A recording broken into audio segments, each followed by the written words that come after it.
Latar belakang riset ini adalah tujuannya sih tadinya untuk meningkatkan nilai limbah ya yang tadinya terbuang, terutama dari limbah industri sawit, bisa dimanfaatkan nilainya menjadi sesuatu yang mempunyai nilai ekonomis ya yang berharga gitu.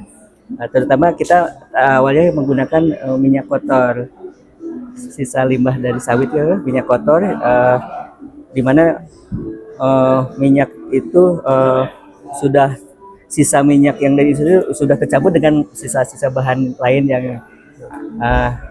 berdasarkan itu minyak kotor itu masih mengandung ternyata minyak yang masih tinggi kadar minyaknya yang bisa kita murnikan.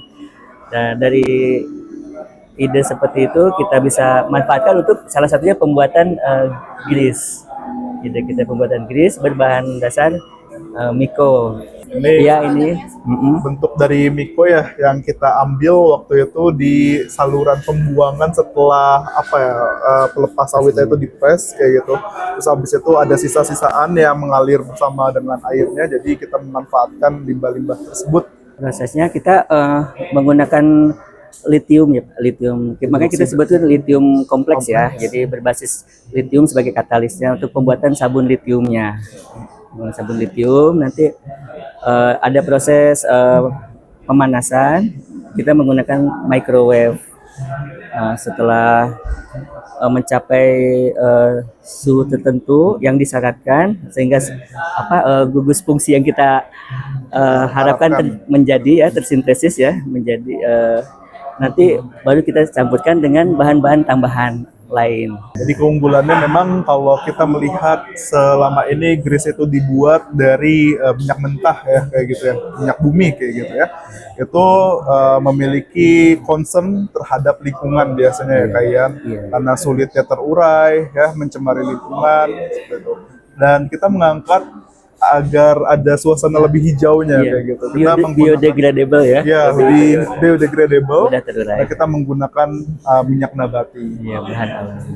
Jadi mengurangi bahan yang berasal dari minyak bumi itu yang susah terurai gitu.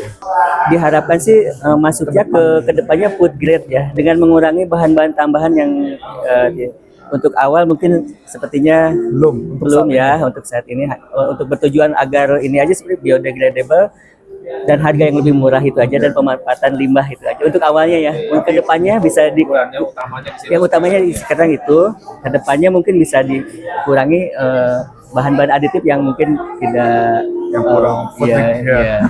Rencananya masuk tapi belum Pak, jadi kita masih mencari rekanan industri dulu Pak. Walaupun ada beberapa industri yang sudah berani untuk menggunakan di proses industrinya. Ada dua perusahaan yang sudah menggunakan produk kami. Yang pertama di Kawat Enamel ya, yang terus kedua itu di BSP ya. Di Bukit Sawindo Permai di Muara Enim. Kedepannya emang kami rencana ingin komersialisasi Pak untuk produksi. Tapi saat ini kami masih pembuktian terlebih dahulu. Iya, untuk pembuktian itu untuk meyakinkan pihak industri berani menggunakan produk kami.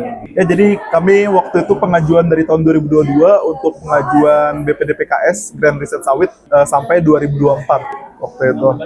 Jadi memang sudah selesai dan outputnya waktu itu memang penelitian.